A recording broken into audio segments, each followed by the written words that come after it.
In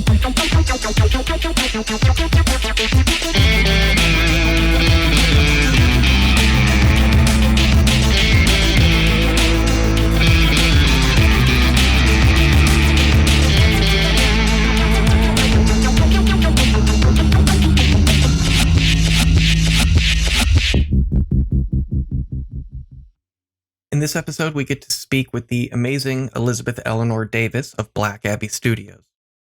We talk about retaining your audience as your business transitions, and we talk quite a bit about prints, which is something I want to discuss in this introduction. One thing I noticed early on is when I first decided to make prints of my art, I thought it made sense to try and go for a bulk discount. So I had maybe 10 illustrations that I got 10 prints of, all in the same size, and I quickly realized that was a bad idea. If you're at an event and you have stacks of prints for sale, it's going to be pretty boring to the audience if you have multiple copies of the same print. That also tends to make it seem less valuable. So when you are doing your display, I find it a good idea to have just one copy of each print, maybe have it in a couple different sizes. I try not to double up in my stack of prints, which I do display in a folding print rack, which you can find at any art store or on Amazon. For the prices, I tend to go with my smallest ones as a 5x7. Those I notice don't usually sell on their own, but once I decided to start adding a mat to them and turning them into 8x10s with that mat, then the chances of them selling went up quite a bit. People tend to not want small prints unless they are already matted. That is a rule that I now model my business around. For each print, I put them on a backing board and in a plastic sleeve. And I also print my logo on a thermal printer on a whole bunch of pink stickers. And I put those stickers on the top left of each print. It tends to make the print seem more official, more prestigious, more of a value product. I also slip my business card into each one because if I'm selling these to people at an art market, there's a very good chance they will not remember who I am or what my business is by the time they get home and decide to start framing it. So by putting that business card in there, they always have something that they can also slip into that frame and remind them of who it was that made this art and where they got it. Those 5x7s that I mat to an 8x10, I price those at $15 each. Usually those cost me around 50 cents to $1 to get printed. And when I factor in the backing board, the sleeve, the sticker, and the mat, it ends up being close to about $3 each. So I'm still making a pretty good profit on those prints. Apart from that, I also do 8x10 prints that I will mat to an 11x14 size. Those I sell for $20. And if I do an 11x14 print, that I will not mat, and I'll sell those for $30 each. Some of my illustrations I'll also print at 12x18 and put them in frames with a black mat. So those are probably the largest that I do regularly. And those I sell for $80 each because they are framed.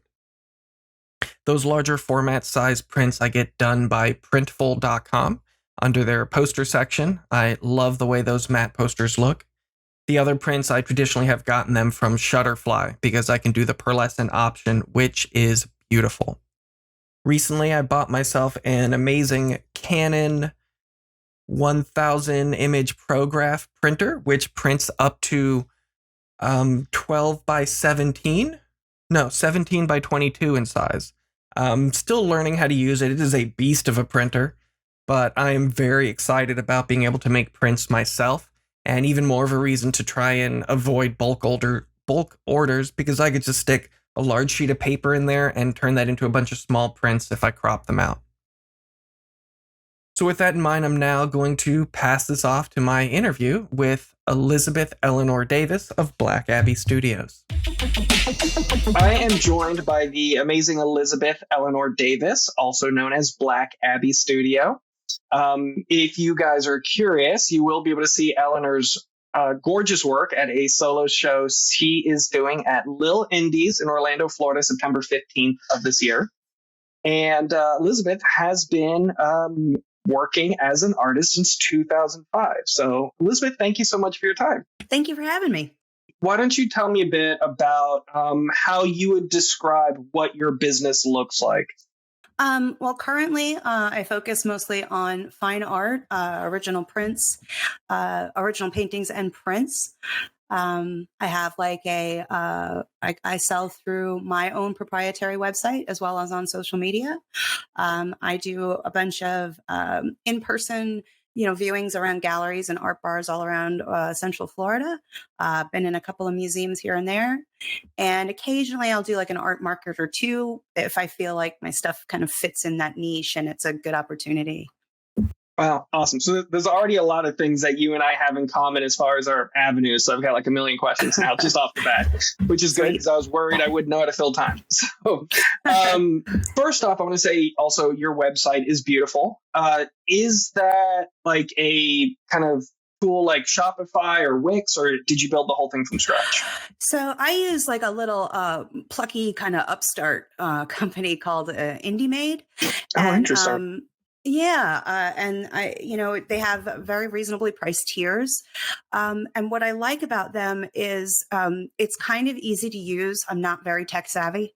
And so you can pick templates, but it's just enough so you can kind of make it your own, put your own flavor to it, but controlled enough that you don't have to code a whole thing, right?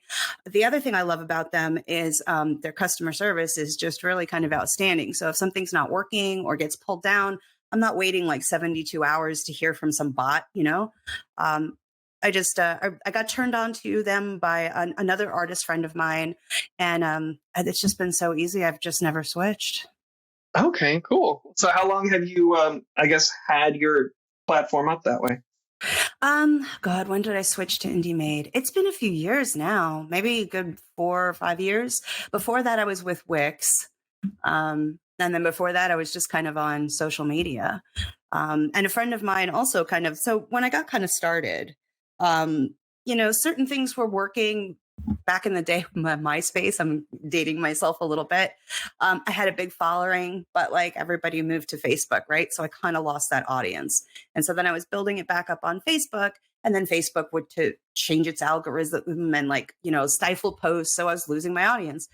And I was getting really frustrated. So I took a couple of local art marketing classes here and run by another artist in town that I really respected. And she had pointed out, the importance of having your own space, because everything else is just rented space. Facebook can change at the drop of a dime. We've seen it happen. Instagram can change. TikTok can change.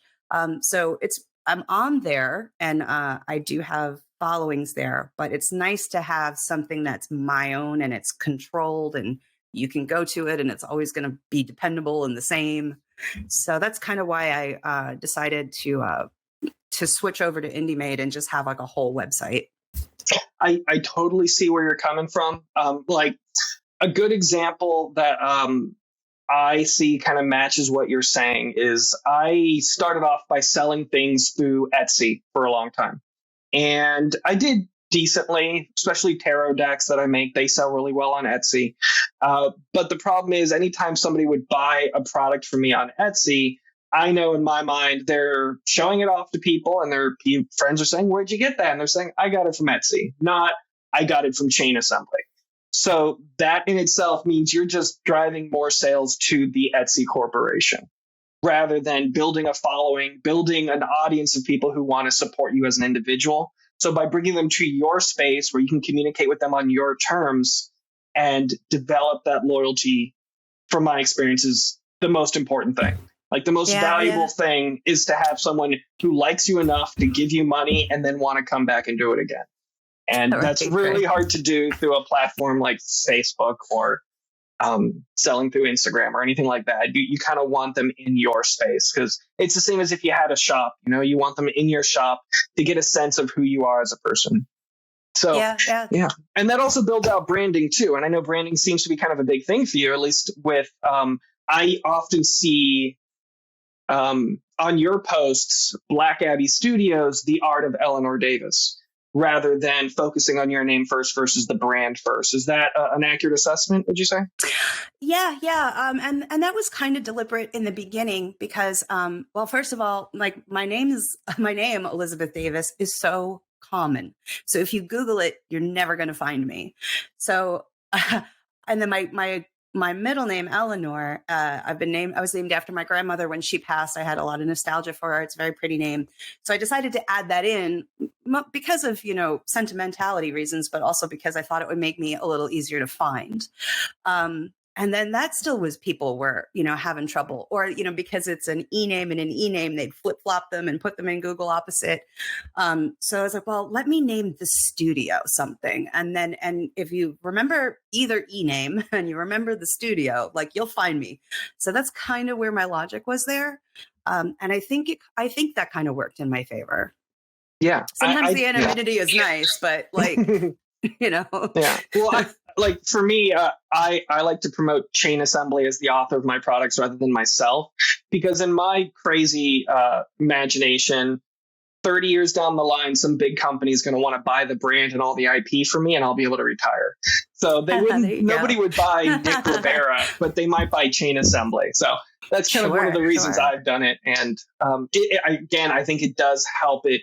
It makes it seem like you're way bigger of an entity than you are, or at least in my case, that's how I feel. It is. And it also kind of gave me the opportunity for future growth because right now, it looks like I've focused mostly on fine art and I don't know if that's going to change, but I started dabbling recently in like miniatures, or I'll dabble a little bit in photography. And while I don't have any of those products like currently on the website, like with a studio's name, like I could branch out and do that if I wanted to. So that actually is a good segue to your point that you had mentioned, since you've been working on this since 2005 and your focus has changed twice. Can you tell me what you thought you were going to be doing in 2005 and how that's changed to what you're doing now? So it's kind of crazy. I've always been an artistic person. I took art all through high school. I was creating my own little superheroes and notebooks instead of paying attention in math class. But then when it came time to a side hustle, for some reason, I just didn't think fine art was going to make me any money. I don't know why I thought that, but I thought that. So I started doing like hair extensions. Big goth hair was in at the time. So I was making these giant, big, like dreadfalls and, hawks and all this stuff. And I noticed that those were selling really well. And I kind of thought I would just continue to do that, but fashions change and whatever. And my wrists couldn't take it anymore. I was getting carpal tunnel making these things. So I shifted over to jewelry for a little while. And I liked that, but I just found the market to be really saturated and it wasn't quite what I wanted to do. And then it was like, I found a box of paints in my closet that my parents had given me years before. And I popped them out one afternoon just to paint, just for something different. And I was hooked.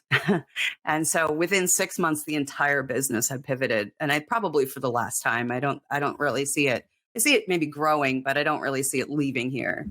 And then people responded to it, I think, because it's very personal and people see that. So yeah, that's kind of how I got here. The personal aspect is something I definitely see too, because you share a lot of work in progress media on social media, which is something I'm personally not good at. I'm not good at sharing, period. But if I do share something, it's usually not something in process. So I applaud your courage. Not that you have to be courageous to see your stuff. You're so beautiful at any stage. But what I'm saying is, I think that really does help show how much you enjoy the process and you enjoy showing off the process. Yeah, thank you. It's interesting too, because some people say it's not enough. They're like, well, we want to see a live stream of you painting. And I'm like, you're going to just see the back of my head because I'm like right up here. Like, that's how I paint. Like, but I'm glad the in progress shots get there. So I think in general, I applaud also your just use of social media. I saw that you're now recently on TikTok. I watched a bunch of your videos. Thank you. I do some TikTok too, but not that often because it's just feel like to make a good TikTok video is very time consuming. And I would usually want to spend my time creating a product rather than creating a video about a product. But it's just something I know I have to get better. And in general, all artists have to be good at marketing themselves. So what's your experience with the engagement you're getting on TikTok? So I should add that I felt the same way. My sisters, I have 3 younger sisters, and they're all more tech inclined than I am. And for years, they have been barking at me to get on YouTube and to get on TikTok and, put videos. And again, like, I didn't want to invest in lighting. I'm not a video editor. I want to paint. I don't want to put all this time into making videos. So they kind of dragged me kicking and screaming to TikTok. But I'm glad that they did, because the engagement there has been really kind of humbling in a way. I get so many more eyes on it on TikTok than I ever did on Facebook. And I guess that's just because that's where the audience is currently. That's where everyone's on it. I've noticed that too. Like I'm a huge TikTok consumer, and I know I'm personally way more likely to engage in a video I find interesting on TikTok than if it was YouTube. Like if I see a video on YouTube and I think it's great, I'm not going to comment. If I see a video on TikTok that I think is great, I'm probably going to comment. I'm going to share it with people. And I also know anytime I share a video that has some helpful information, I get a lot more engagement. So yeah. I try to be of service to people, right?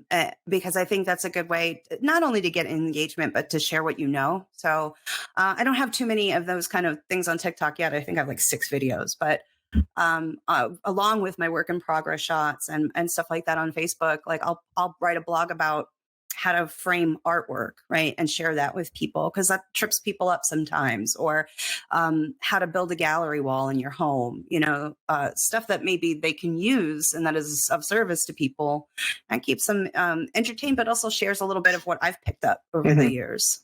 Yeah, I've also definitely noticed that TikTok is great when you are actually sharing something useful. People will engage with that for sure. So you mentioned your blog. Tell me a bit about what kind of topics you cover in that and what kind of engagement do you see from your blog? Yeah. Oh my gosh.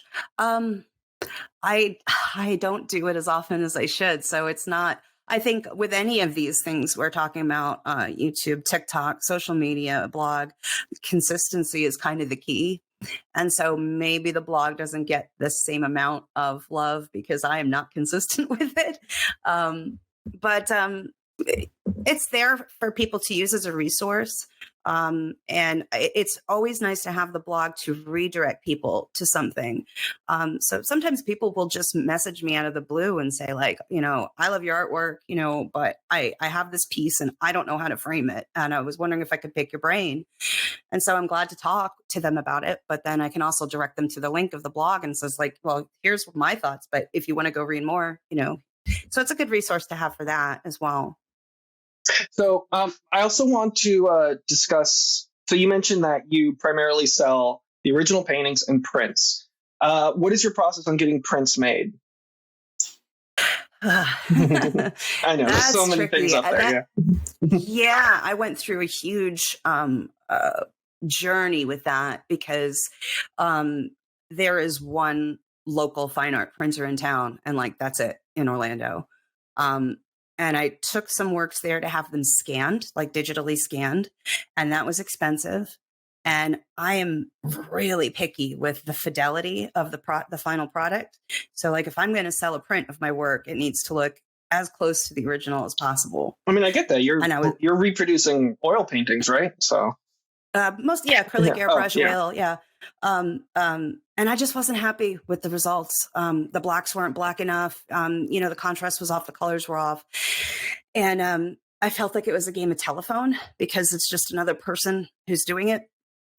I'm trying to tell somebody and then they're trying to interpret what I want, right? And all that. So I taught myself Photoshop, and thankfully my husband is a pretty talented amateur photographer. So we started photographing the prints at home. In the studio, I'll set up like a whole photo setup thing. He'll snap the photos. I'll put them into Photoshop, and then I'll do all the post work myself, making sure that the colors, the tints, the hues, the vibrance, all of that is good. I don't know if everybody needs to do that. Like that's a lot, but like I said, I'm kind of a perfectionist with it, and So that's my process. And then I send those files to the printer to have them printed. I've been eyeballing this like $500 screen calibrator to make sure that the colors on my screen are going to be the most closely aligned with what I'll get out of my printer. So I know what you mean about like you can always go deeper, but at some point you got to be satisfied. So I've gone through the same thing. I've got a local place that does fine art printing, and they specialize in dealing with artists. I got some prints made from them. They were terrible. So I'm like, okay, let's see what's out there. I've done Printful, just with their simple poster prints. Gorgeous, love those. I've done, that's good to know. I've done Shutterfly because there's usually coupon codes flying out there. Their pearl prints are gorgeous. And I've tried MPix, and they refused to print my stuff because it was too erotic. So, okay, so I'm good with them. But I recently bought a beast of a $1,200 large format fine art printer. So I'm slowly learning how to do that, and I'm very excited about that thing. Oh, nice. Yeah. I've dreamt about those, but I don't even have the space in my house for it, but that would be cool. It was very hard to find a space for this thing. So what percentage of your sales for your business would you say is prints versus originals? That's a good question. I think I'm very fortunate to have it probably be close to 50-50. I guess it just really depends. And most of the originals do sell. Now, sometimes it's a slow burn. I just sold a piece last month that I've been sitting on since like 2019. So that took three whole years. I think it's about equal. I had some trouble with education in the beginning about prints because I was receiving a lot of pushback of, oh, well, I only buy original art. I don't buy prints. And I was like, well, the painting is $500. And they're like, well, I don't have $500. And so you don't want to print for $35. So I had kind of a real big stopgap with that. And I just tried to show the value of a fine art print. I sign them all. I number them all. I send little thank you notes with them. I try to do it all on museum quality paper so they don't fade and all that kind of stuff. So the print part took a lot longer to for people to get it, if that makes sense. Right. No, that's definitely something that I've noticed too with my own businesses.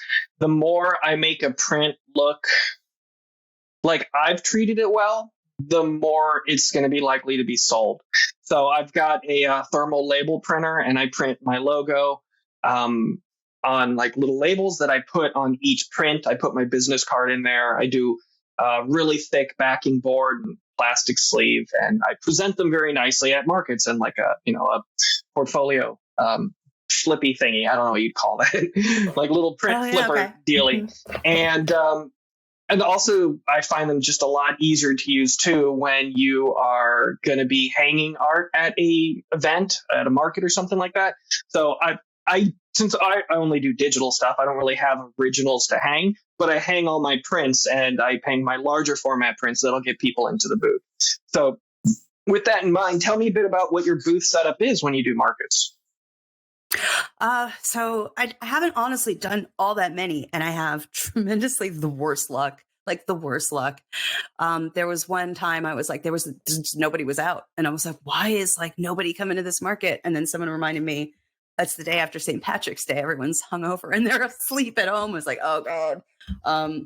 I've done some, and like the minute the market opens, just colossal thunderstorm and you get rained out. Like I just kind of have bad luck that way. But what I've done recently, I asked my audience, I said, I have a market coming up. I don't have a lot of time. It's only a 2-hour market. What would you kind of buy? And it's a small space. So what if I did, I don't know, what do you guys feel about mini prints? Would you be into that? Little 5x7s, little 8x10s. And I got quite a response. And so I thought, okay, let's try that. Let's try little tiny tabletops. And they sold like crazy. Oh, and I never would have really thought of that if I hadn't asked about it. That's great. I love the engaging with your audience because that gets them to want to be a part of that sale too. So that's great. I think so. Yeah. I mean, I think in the past I'd be afraid to ask because you're the artist, right? You're supposed to know it all and you're supposed to be the expert. And so if you're asking questions, then I guess maybe one would be afraid that you sound unprofessional. But I don't know, if you ask people what they want, they'll tell you. Well, it's funny. Like I've learned. So I've learned over the years that you're never an expert until somebody asks you a question and you have an answer for them.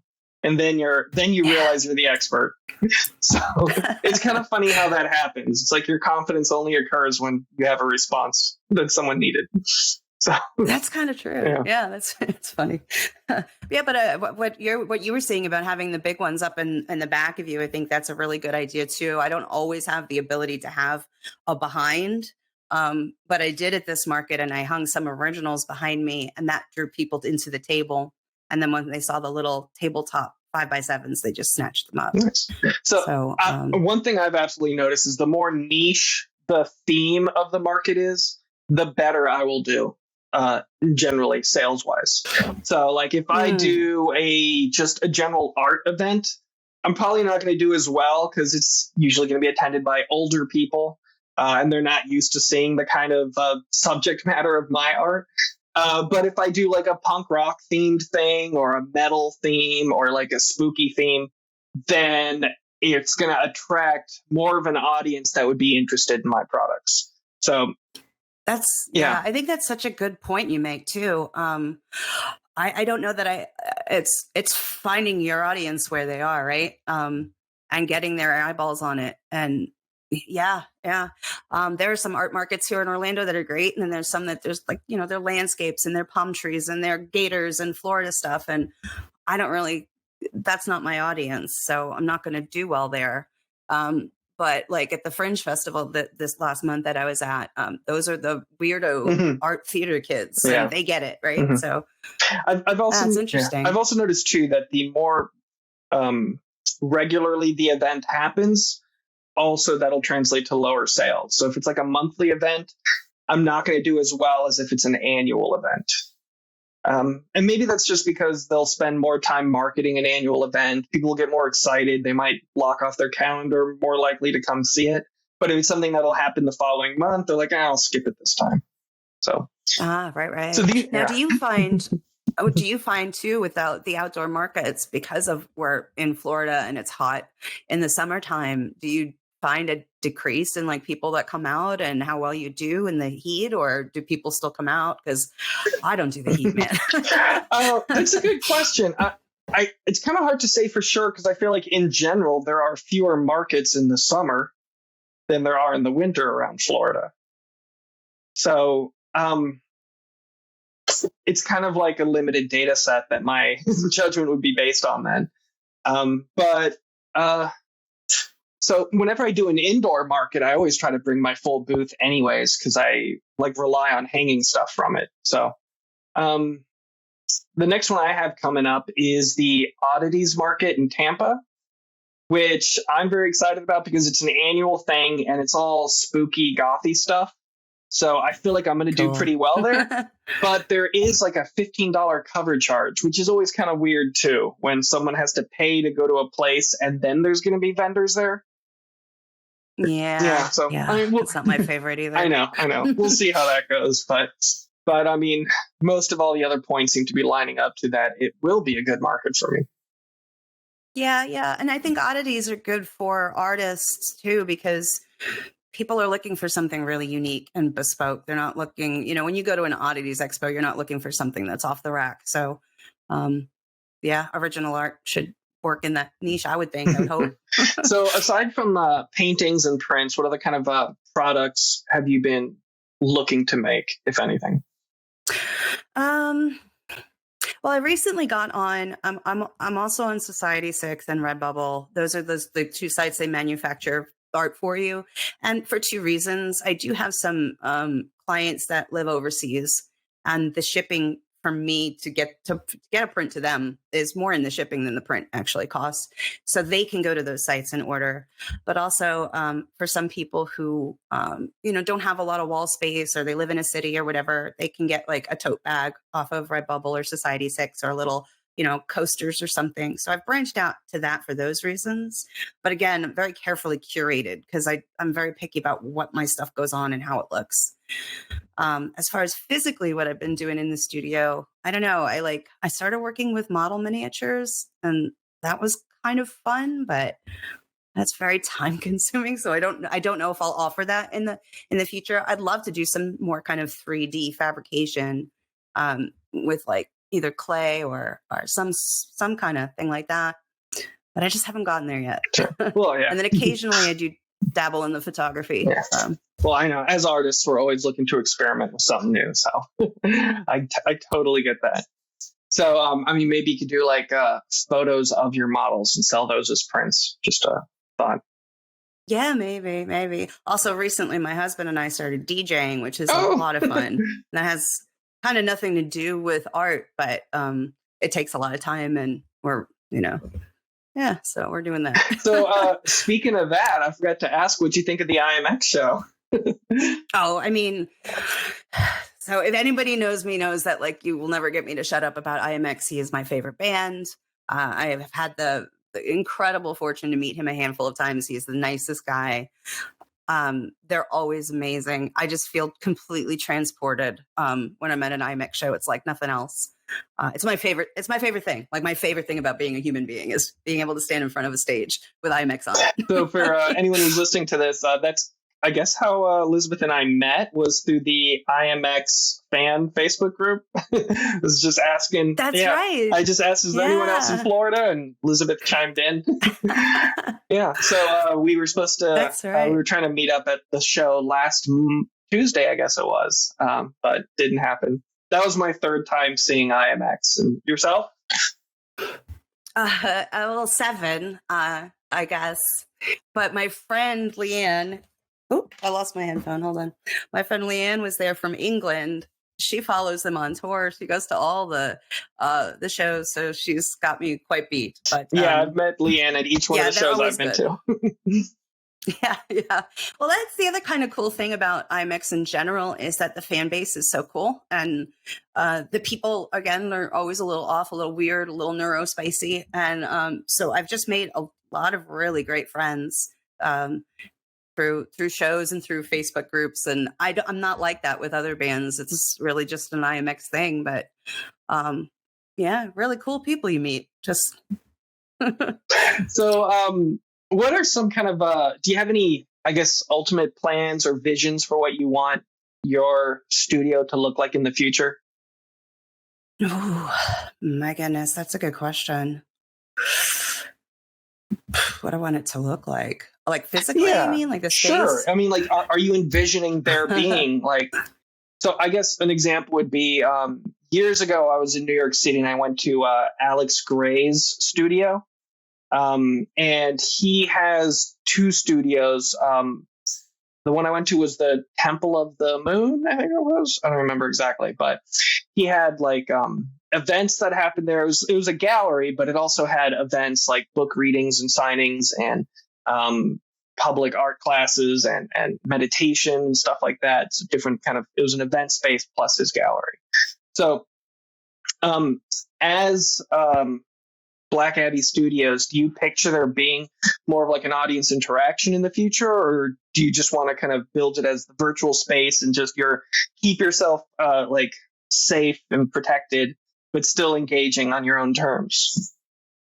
Yeah, that's a really good question because by nature I am very introverted, and I share pictures of the process as and I try to open myself up, but like I don't know if I'd want, like, there's events in town where like people go and like you can attend a live painting and there's an artist in the corner and they're painting while everyone's having coffee or whatever. I don't know that that's me. And I kind of like being able to do it in goblin mode. Like, I throw on some yoga pants and I have no makeup on and no eyebrows and my hair's pulled back and I can just kind of go to town. But I also like the component of people asking me questions about it and kind of sharing my thoughts and inspiration. I like that component of it. And I find that when people know the story behind a piece of art, then they form a connection with it. So I don't know. Private in the studio and then public in the gallery. So How about that? it's funny you bring that up. Have you looked into Twitch at all? A little bit. Like during the pandemic, we did a little switching with our DJ friends. Yeah, I don't know how. Like, well, what about you? Have you thought about that? So if I didn't have a day job, that would probably be one of the first things I would try and dedicate time towards. I have a bunch of friends who do Twitch rather successfully, and by that I mean one of them I graduated from college with. He's now crazy successful. I'm trying to get him on the podcast, but he does printmaking and he'll film the process on Twitch. By the time he's done with the Twitch, he's already sold all of the prints that he made. Oh, wow. So he has like an assistant who is actually like, marking off the sales like Home Shopping Network style as he's making them. So, I mean, that, Good yeah, for him. in my mind, that great. is kind of the best way to utilize Twitch. But then I have other friends too who write role-playing games for different scenarios, and they'll play those scenarios on a Twitch stream, and then use that as a way to segue into selling the books of the role-playing games that they've made. So I just love it as a tool to engage while you work on your own terms. So so that's something that I would love to be able to allocate time towards, but it is tough just because you have to have designated time and a regular schedule that people can count on you for. Right. Now, do you think the other barrier to entry would be like making sure you have a good webcam and good lighting and everything too? Like my webcam, you can see, is not the best. So tell me a little bit about this little indie show you have coming up. I'm really excited about it. Little Indies is a really cool spot in Orlando. I don't know if you've ever been, but it's connected to Will's Pub, which is like one of our bigger, like kind of not bigger, but independent music venues. And it's lady owned, which is cool. And it's just a really cool little space, really good drinks, really good vibe. And I've been trying to get into that space for a number of years. And then I started working with a curator at a different bar. And she said, "Hey, I'm the curator over at Little Indies. Would you be interested?" And I don't even think I let her finish the sentence. I just like jumped up and down and said, "Absolutely." So that will open September 15th. I'm super excited to hang there. I'm trying to pick the pieces and figure out if I want to do a curated theme or if I just want to do whatever I kind of have currently. I'm trying to see if my husband will DJ it because I like his spooky tunes.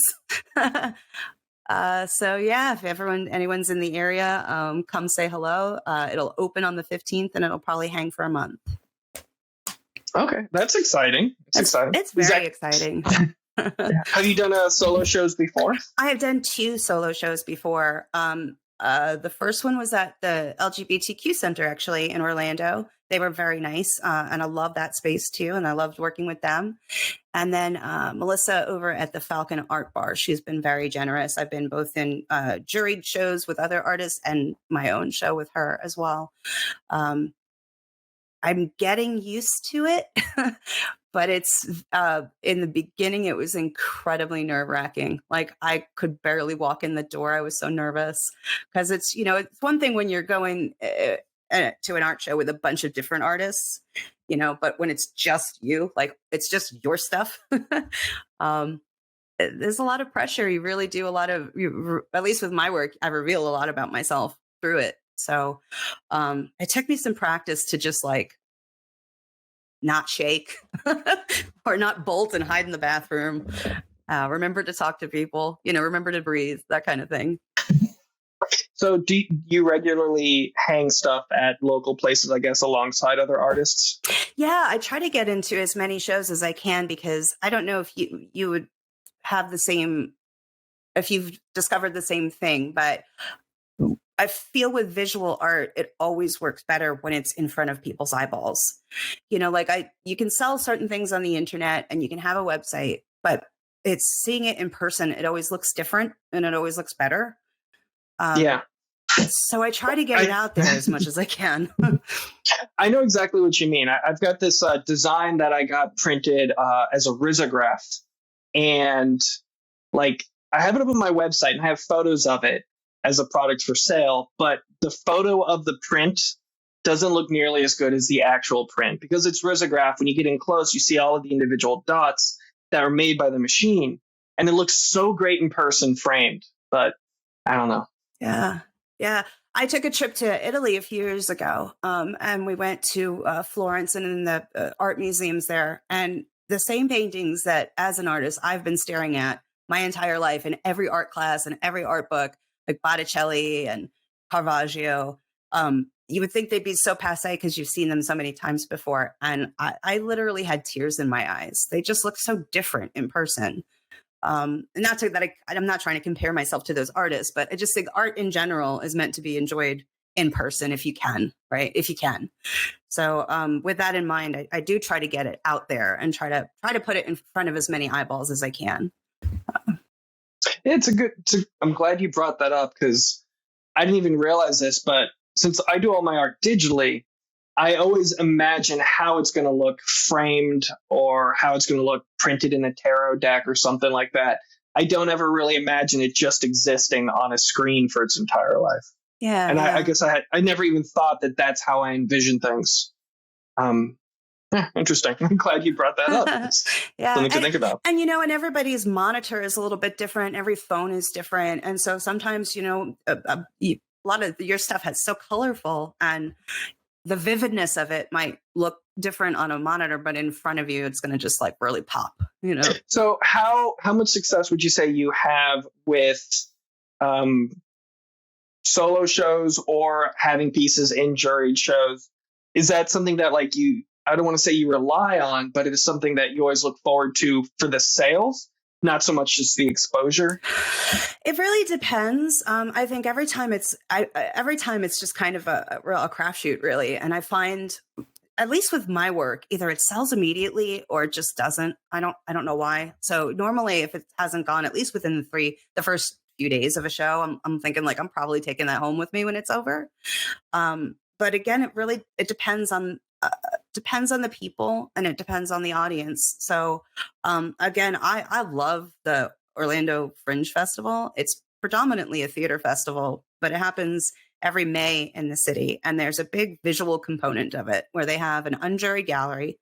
You can submit up to 3 paintings. And then this year they added an art market.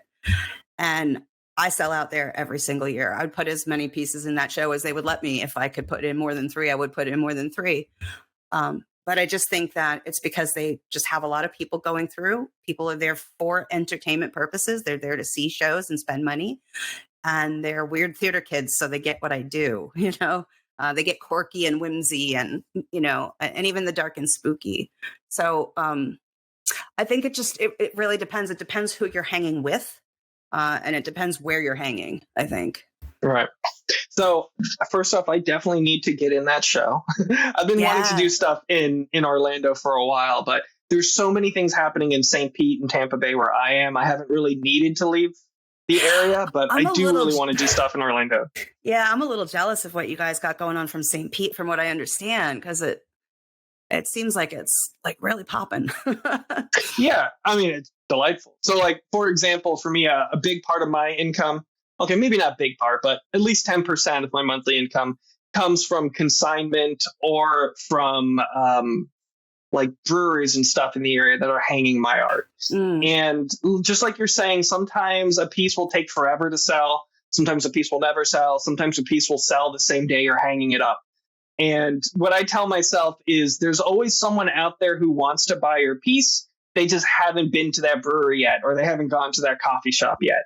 Right. So one thing I learned pretty early on is, as an artist, you have to be okay with storing lots of stuff, storing things for years. And then you have to be okay at some point realizing I should probably throw this out. Just because I've gotten it took me a while to recognize and appreciate my growth as an artist into a place that allows me to throw away things from when I wasn't as good. And like, it's only you can make that own judgment on yourself, really. Yeah, you know what? That's a really good point. And I'm thinking of doing something kind of similar soon, where I reassess what I've got on my website and maybe like put some prints like in the vault, as it were, because it's kind of like far from where I am now, from where I started. And I have painted over a few paintings too, but that's like, you got to really be sure at that point. No, yeah, I know what you mean. So like, I mean, growing up, my dad, who's a painter, he told me that, I should always save every drawing I've ever done my entire life and save everything. Because in his mind, you know, as a little kid, I'm going to grow up to be Picasso, and like a scribble on a piece of paper is going to be worth thousands of dollars. But obviously that is not the case. So it was very hard, but it was very freeing to throw away half of my sketchbooks as a kid. Oh, wow. Yeah. Half of them were only half refilled anyways. And looking at them, I'm like, I thought this drawing was the bee's knees when I was 15. Now it just looks like crap. So it is freeing to throw that stuff out to make way for pieces that I know are much more likely to sell. And if they don't sell, I'm much more proud to hang. So, right. Yeah. No, I get that. I totally get that. And no one can really judge you as an artist and judge your growth as an artist except yourself. So it helps to, I find, look back at your old stuff, laugh at how you thought that was good, and then kind of move on from it. Mm-hmm. Yeah, that's totally valid too. Some of my early ones looking back are kind of rough, but all right. Well, I think we covered a lot of stuff. Elizabeth, it was wonderful speaking with you. And again, people can find you at www.blackabbeystudios.com. You're also, you nailed it. You got Black Abbey Studios on Facebook, Instagram, TikTok, and Society6. Well, Society6, you're the Black Abbey. But I'll post all these links in the show notes too. So thank you so much for taking time to talk to me. Yeah, thanks for talking with me too. It was really fun. Thank you. It was wonderful. And I'm glad we finally got to meet and chat about how great IMX was. Oh, yeah. Always. Thank you. All right. Bye-bye. Art for Profit's Sake is recorded through Riverside FM, edited on Adobe Audition, and distributed through Spotify for podcasters. The music is provided by Old Romans.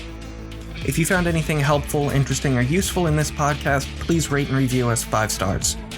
If you want to learn more about chain assembly, head on over to chainassembly.com.